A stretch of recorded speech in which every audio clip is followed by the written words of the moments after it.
Running from the rain, finding my way into your brick house. Gunning for that train, big machine to take me downtown. I don't need a friend, and I won't rest until I'm cold on the ground, and sorrows encompass me round.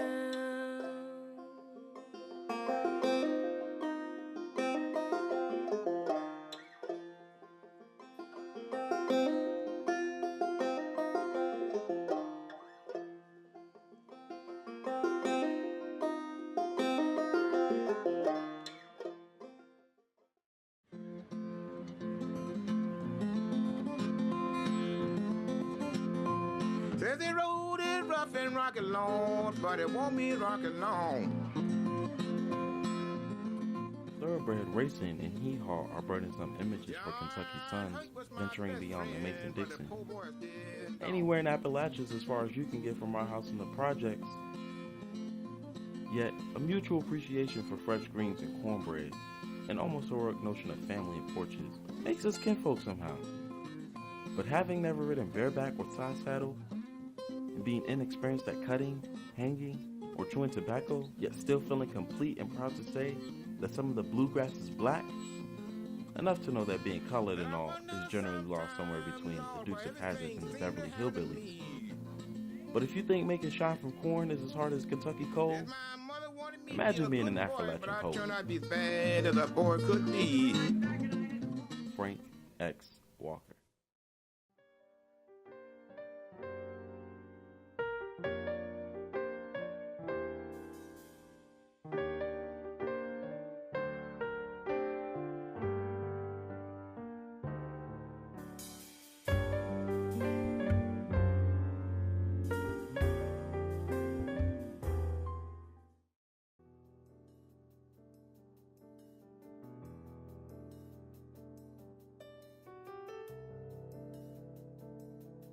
Our ancestors are not forgotten.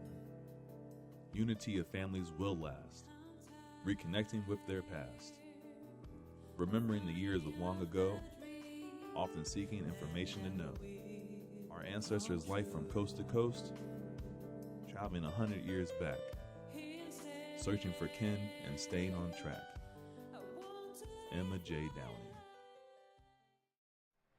Downing. As we grew up, we had a pretty decent life and stuff like that. Daddy worked 3 jobs or whatever just to keep food on the table. We, like Mother said, we never went without, and that was a good thing, because nowadays, families go without all the time. I don't know if it was just my mother was born here in West Virginia, and my grandfather lived in West Virginia, and it was just a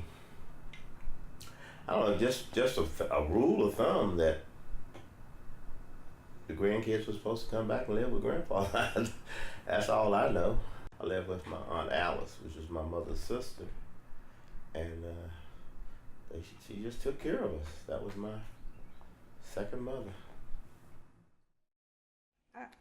Sometime now when I look back and to see where I came from, and I said, Lord, I am so amazed that added in my children, they always asking me different things, We had a big old round stove, a pot-belly stove they call it, and I just enjoyed it. Being the mother of a black child, it ain't no easy thing. You gotta call on Jesus and listen to the angels sing. They said you were what? That word is out of style. Next time they call you names, just raise your head and smile and tell them that you're proud of the color of your skin. What counts is not the outside wrapping, but the character within. Mona Lake Jones. But I think there were parents, our parents, worked with us and taught us. I can remember one of the things my grandfather always told me, get yourself an education. He had worked in the coal mine for, I think, some like 60 years. And he said, I've trained the boss's sons to come in to be my boss. I trained them. And the one thing that he pushed was an education. And not realizing it, I was being trained for becoming an administrator. Well, we grew up in this. We went to school together after they moved to Winding Gulf. I was born in Winding Gulf, and I raised my family in Winding Gulf in the same place that I was born. I raised my children there. Well, being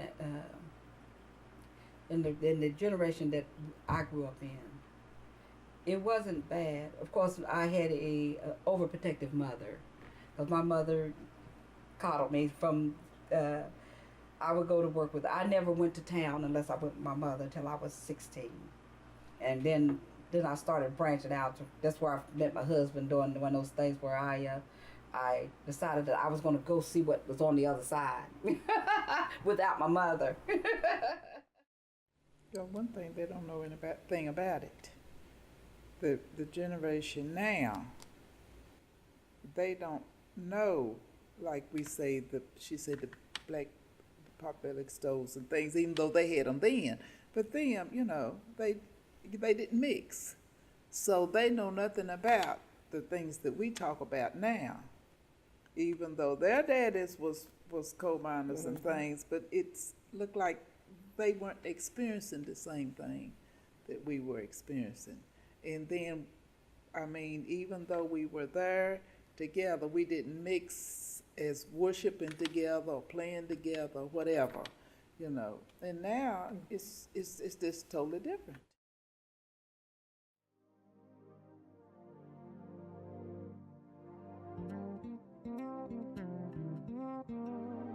Yes, I'm black, darker than most, but in my blackness I boast. Boasting of my own, no, but boasting of the quality which He, my God, gave me. From the curvature of my hips to the thickness of my thighs, yes, even down to my big brown eyes. He made my black beautiful. And for the first time in a long time, I'm loving me and mine. Juan de Bell Science School. Now when I say I'm from West Virginia, I was raised here in West Virginia. I began my school, 1st grade through 7th grade. But I went to an all-black elementary school. So I knew there was a difference. We were taught differently. We used to have a little running joke. We only got the books after the white kids finished with them. There were certain areas that, as blacks, you wouldn't go into some of these hollers like Campbell's Creek or George's Creek and whatever, or Witcher's Creek, for fear of, things happening. And of course, these are the same people that you went to school with, but you wouldn't venture up in these hollers without being with somebody. And it was okay, going to school and stuff. That's when you actually mix with other people from different areas coming out of the creeks and stuff like that. So you tend to have a little controversy because there's always some racial tension when you come out of there, when people are not used to being with our kind. And I just enjoyed it, being black.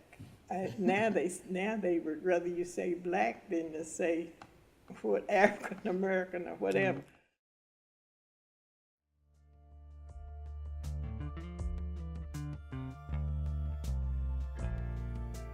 Growing up, we were told many things. One being, you can do anything. But somewhere between child and adult, things change and we no longer sing. Life takes on a whole different meaning from what we may have first believed. We all get so caught up in what life expects and forget what we all could achieve. Julie Herbert. Sometimes I feel like raising children as a single parent, sometimes they think it's easy, but they don't know, or they don't see the strain that you have to go through, or the tears that you have to shed to make it through, you know, because it becomes overwhelming at times. But it takes two. Just like it took two to make it, takes two to take care of. I have my 4 girls, and I tried to tell them that it wasn't easy. But like I said I must have made it look easy. It wasn't, because they didn't see the nights that I was sleepless or upset or strained just trying to keep everything together, you know. I found out that young people, well, maybe older too, they expect, I guess, more out of you than, and we're still just human, even though, you know, we're God's called vessels, we're still human, and it makes you, especially when you got young people, because you never know, you know, young people have issues sometimes and sometimes they even at home, you know, and you got to be always, as I said, I always come out oiled up and, and all that. Lord, I don't know what I'll meet today. If I feel like I failed anybody, it was been the young black man. I've gotten in a lot of trouble with parents, with fellow teachers, with the board office, because I wouldn't bite my tongue. I would tell them, don't do this. You've got to do this. And in very sarcastic, they still look at me, and I still meet. And I'm so proud when some of them walk up to me now and say, you know, I thank you. I appreciate what you told me. But I've got more students laying in the graveyard. I've got more of them sitting up in prison now that I've taught than there are doctors, lawyers. I can't think of one professional football player of all those kids. Identity is who we are, clear down to the bone. Clear as shine, created in a copper drum. Appalachia, the home of the mountain man digging that coal, moving through the salt mines as far as they can go. The images of a mountain man, unclear but precise.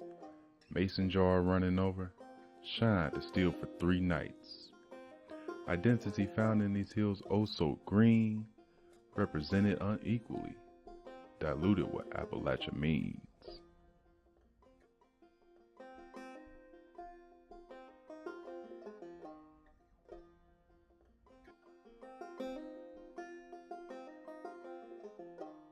I mean, it's not really something like me being from West Virginia isn't something I hide.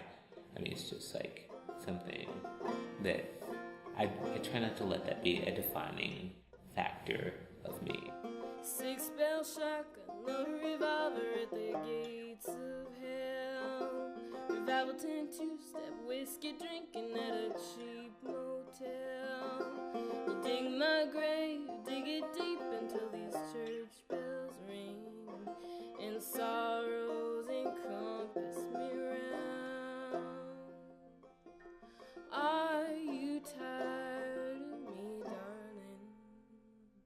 When work's all done and fall, well, I'll still think on you, darling. I remember it all. I remember it all. So take your hand, chase me down into the big mud. And I don't ever sleep, and I don't need nobody to tell me what. I called on God, he's at my feet with his eyes shut, and sorrows encompass me round. Well, are you tired of me, darling? When work's all done and fall,